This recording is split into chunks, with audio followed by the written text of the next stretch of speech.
Hello, people of the internet. Good afternoon, good evening, a happy Monday to you all. Hopefully, your week is off to a good start.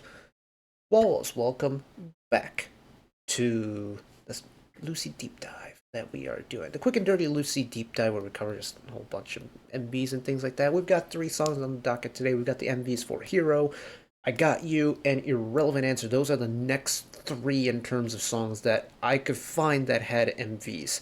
That should leave us with 2 more, I think. Rolling, Rolling, and Play were, I think, the other MVs that I could find. If there are more, specifically for studio releases, let me know in the comments. I'll make sure to include those when we do the next part. But in terms of, what was it? In terms of this deep dive, I think I'm just gonna do mainly title tracks. Don't think I'll have the time to do a proper full album listen. I know some of you in the live streams have mentioned the childhood album, but that song is how many songs? Like 15 songs long or something like that? Yeah, it's a 15-song album, and that's a lot of songs. That will make it easily the longest album I would have covered on the channel by a good margin. And that just don't have the time for that. But I do have time for MVs and things like that. And of course, their comeback is on Thursday, which we will be covering. Thursday is going to be a fucking busy day, but of course we're going to be covering it. But I saw some questions that were left on part 1 that I figured I would answer. Am I going to listen to the B-sides? If they have MVs, I'm more than open to them. So again, leave those downstairs. Essentially anything with an MV, I'll take a gander at in this kind of short and sweet deep dive. And let's see. Ba-da-ba-ba-ba-ba.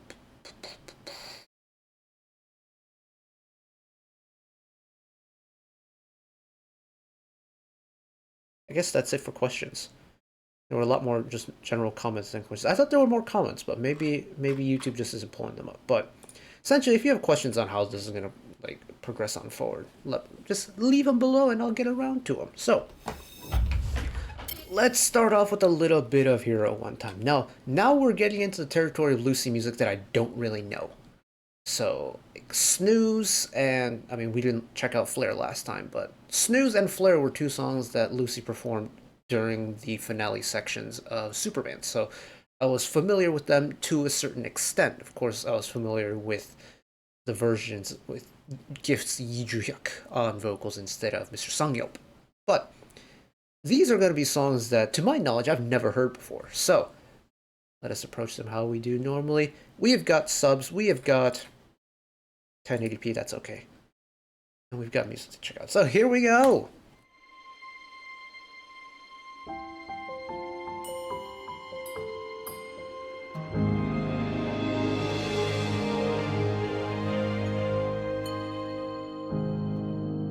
Oh, that's a cool Mystic Story intro. Oh.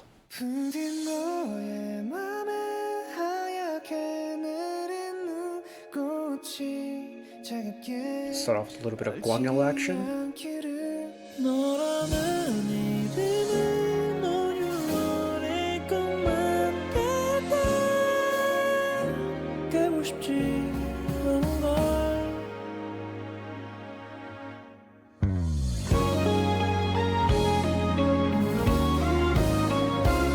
Whoa! There's the pace. Oh, never mind. Oh, the meter in the song is already really cool.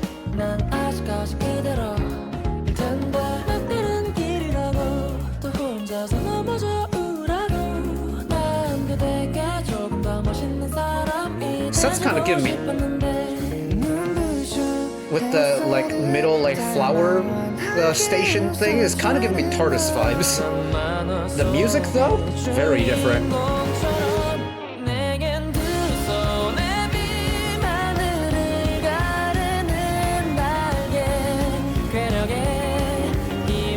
Oh my god, one second.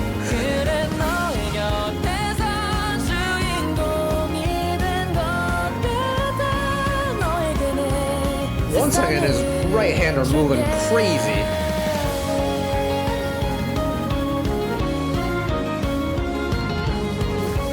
Also noticing that's not his usual six string.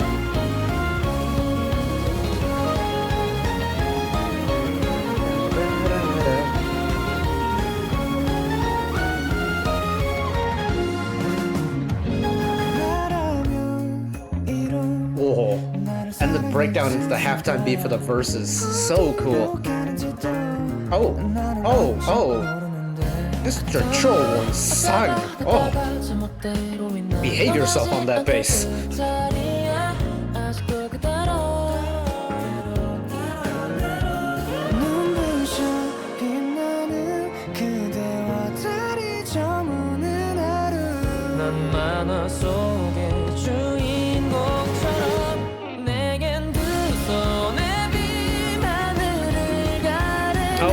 A couple of you left comments about how a lot of people who are the J-Rock and J-Pop community come on over to Lucy. Oh, 100%. Their aesthetic is just screams anime OSTs, and it's so nice. As someone who like grew up on that stuff, oh. Oh. Get a little atmospheric with the mix on the bridge.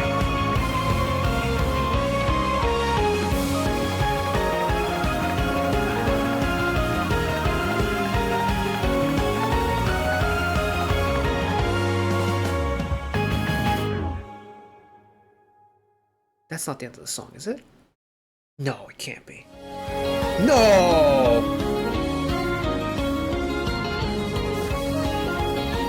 Oh my god, they're such dorks. They are such dorks.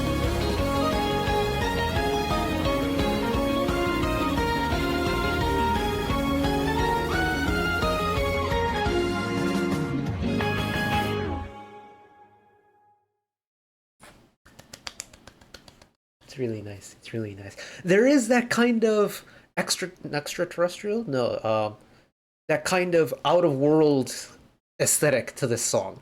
And, you know, you have the kind of spaceship, futuristic, space travel the galaxy kind of aesthetic for the MV, right?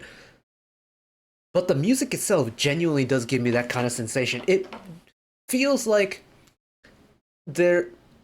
Like, I'm going to use a lot of anime kind of analogies and things like that because that's just what Lucy do so well. But I can imagine think like a...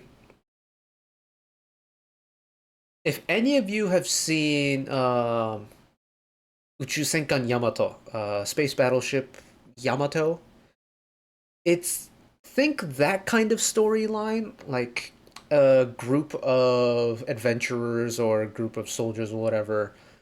You know what, let's go with the adventurers role because this is definitely a more light-hearted sound compared to the actual plotline of Uchusenkan Yamato, but you know, a group of travelers, maybe a group of scientists, a group of astronauts traveling the galaxy. This is the opening theme for it. It is that kind of vibe to it. I love they didn't really show it, but I love the quick hi-hat part in the song.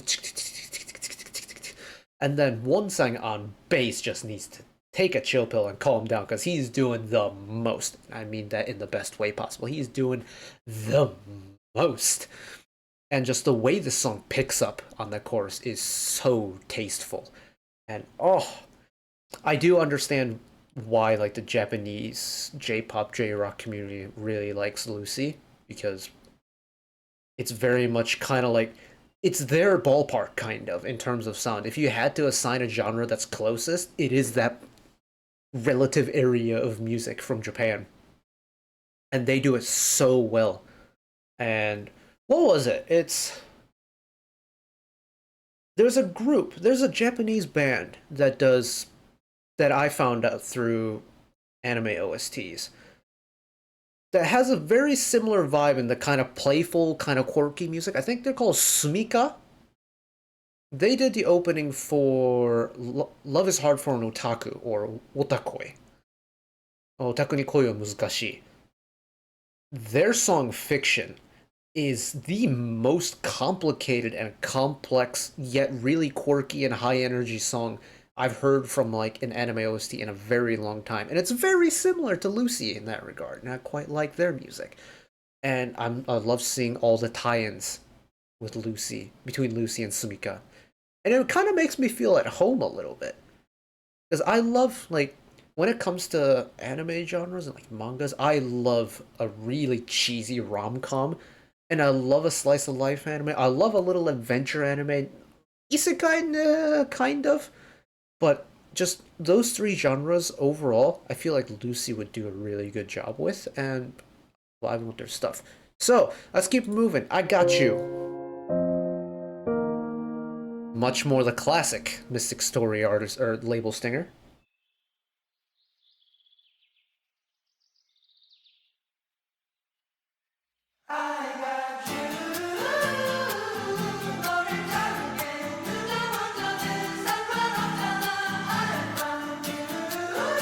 Oh, this is different.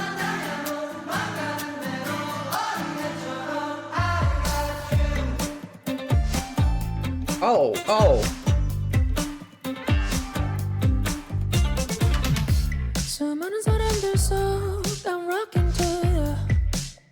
Okay, this was not the vibe I expected Sangyuk to jump in on.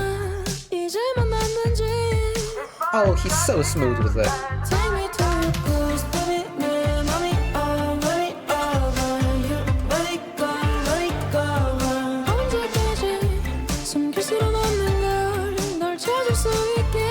Also, the bowling alley fits? Give it a little bit, Sango gave it a little bit firmer in there on the transition.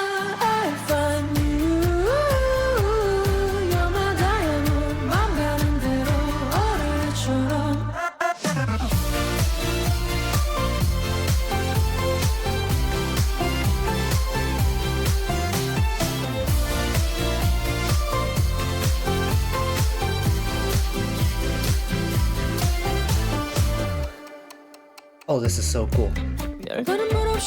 They've managed to mix that chorus in a way it sounds almost like like an electro song, like an EDM song, and I love it. Good to see the six string back.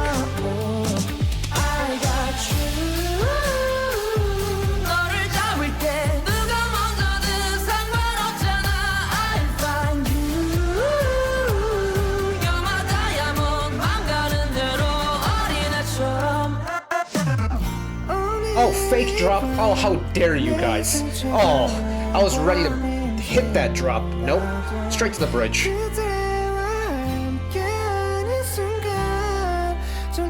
Wait, hold on. I just clocked. That was an instrument switch section. I saw Guangil with bass on the end, and I was like, wait, that's fine. Because he played bass on Superband at one point.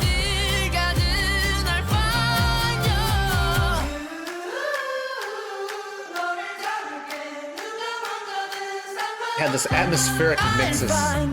Oh, so nice. And then little one song bass fill.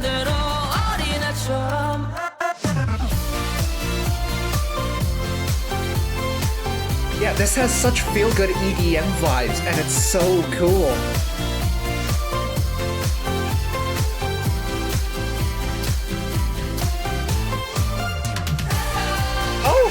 Oh, the little fill. I don't know what it is about the... Oh! Instrument switch again.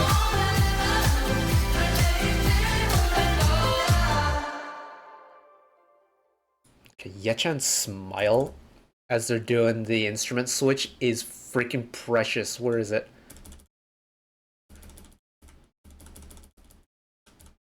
Look how happy they are. Look how happy. Look at that smile. Look at Yechan's smile over there. That is a precious smile. Protect this man's. Yeah, I don't know what it is about this specific bowling alley fit, but I'm really digging it. It's such a simple fit, like, you know, athletic wear with the Nike crepes. But it works. I love this fit. But the song though? Holy smokes, this is a switch up. This was not a sound I was expecting. But the thing is, I really like it. There's a sense of nostalgia for me. And the thing is, back in high school, I don't know if I've told this story on stream before or on like the super band watch-alongs we did, but I went to an American public high school, a predominantly Caucasian population, and since I come from a private school before, and I didn't really know anybody going into high school. Like I didn't go to middle school with a lot of the people that, went to high school with. And back in the day, this was 2012. Gangnam Style hadn't quite hit the shores yet, or it will hit the shores of America. It will take the world by storm. But until then, essentially, like being an outward fan of kind of a medium of entertainment coming from East Asia was kind of like considered unpopular back in the day. So like if you outwardly liked anime, outwardly liked J-pop or K-pop, especially in particular anime and K-pop, you're kind of considered like a social outcast in a way. Like you were kind of like the like that is the kind of social standing you would get in public high school in America.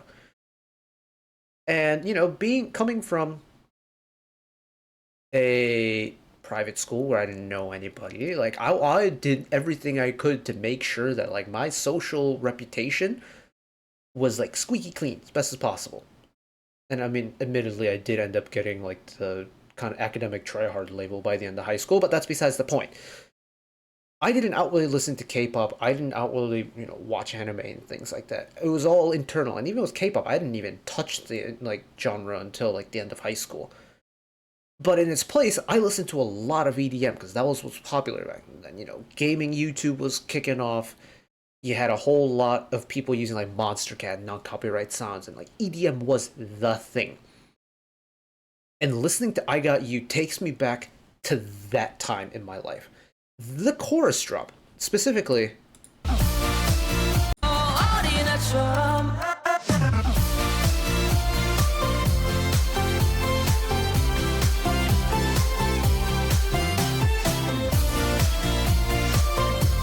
Specifically, this chorus drop reminds me of like the gentler, more mainstream, like festival EDM music that I listened to when I was in high school.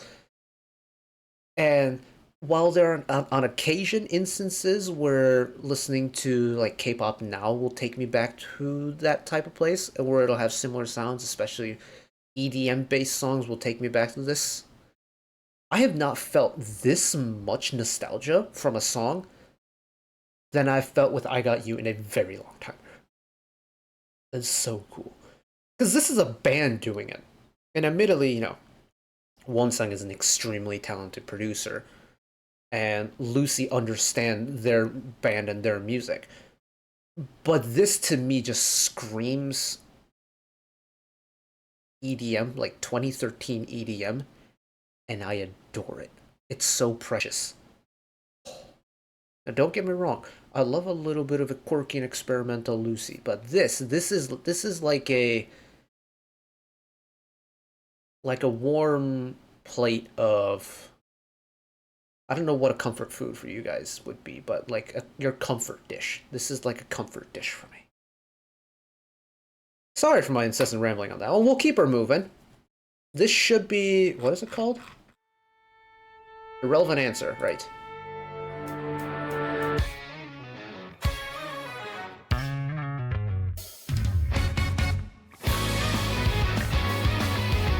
Okay, we're back to the anime vibes. God, I love that Wonsung will just unashamedly throw in all of the little bass fills. It's so him, and I love it.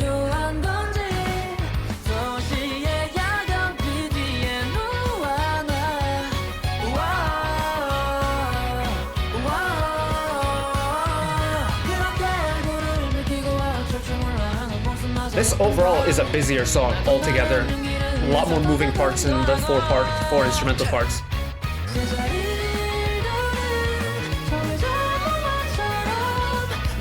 There's the movement.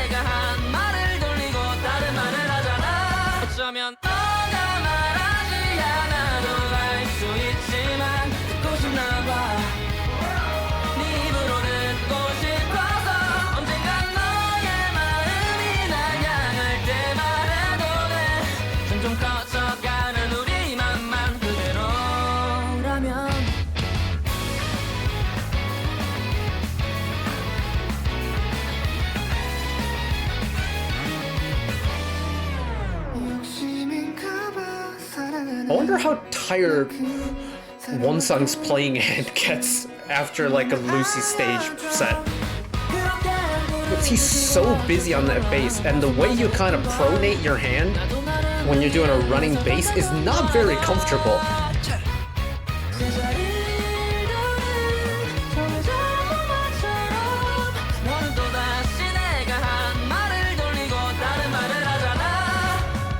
Interestingly, there's a lot of unison choral sections in this, where you have like multiple members singing the same part. Oh, throwing a little glitchy effect on the violin run.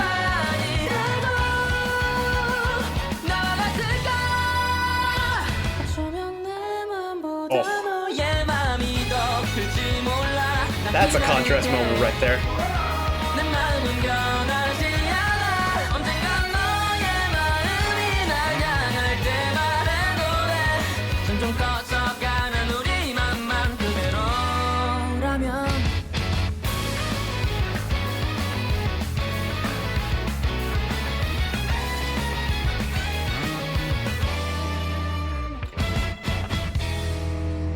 Oh, go free meter at the end. That was so cool.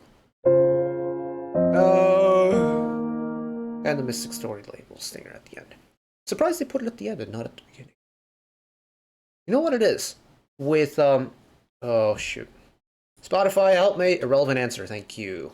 With Irrelevant Answer, it's a surprisingly complex song. Like, there are so many different moving parts in it that it kind of just becomes a blur. Once you catch on to the groove of the song, you don't really pay attention to the individual components of the song, and you kind of just let the song take you wherever it wants to take you, and that's very interesting.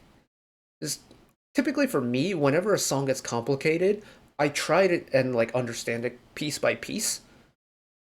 But for me, like it wasn't overwhelming in a way, but there was just so much happening. It was just like, you know what, screw it, I'ma just enjoy it. And frankly, that's what I did with it. I feel like, did we ever get a Gwangil vocal moment through this? Or at least a Gwangil main vocal moment? There were definitely parts where we had him and Wonsang on like the little ad-libs and harmonies and things like that, but okay, we did have a moment.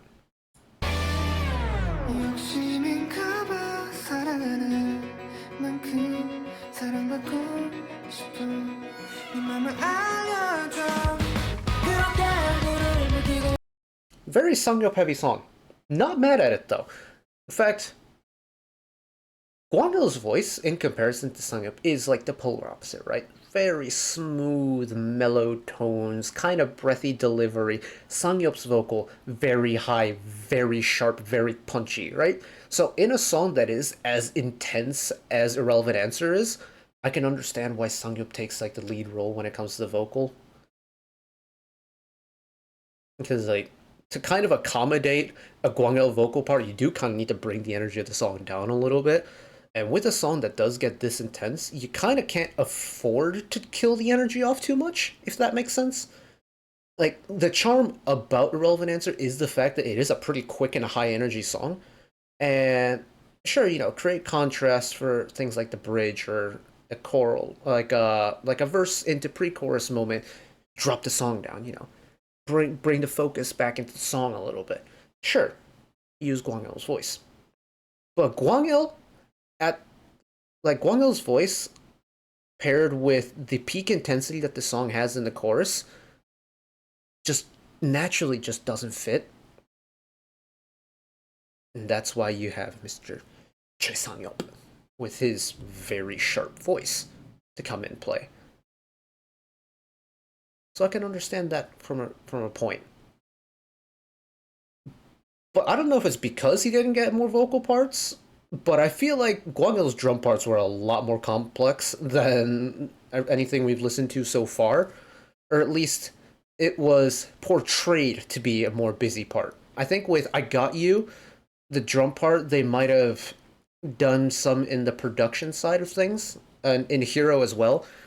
Like, the drum playing, there was definitely an extra drum part that wasn't being depicted on, like, the MV. and that's probably done from production point, so like a launch pad drum part. But with this one, it was very clear that Guangyou's main drum part was a lot busier. He was moving a lot more, locked in more on the drum playing rather than the vocal part, which is cool. It's fresh, it's different. And this one, ooh, what would this one go with? Maybe a sporty, maybe like a running, maybe like a track team anime. Yeah, something track team, something activity based. Yeah, yeah.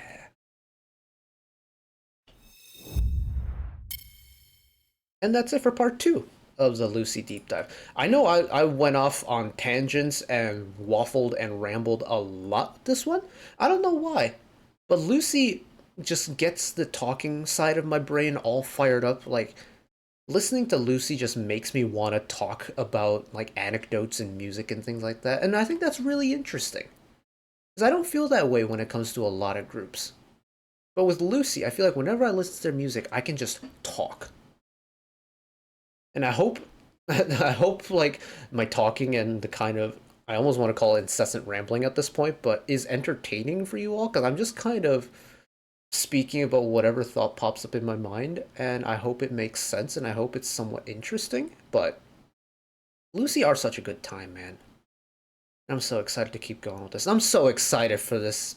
Is it a single or is it an album that's dropping? Let me confirm that. Lucy, it's a mini. Yes. Ajirame? Ajiragi?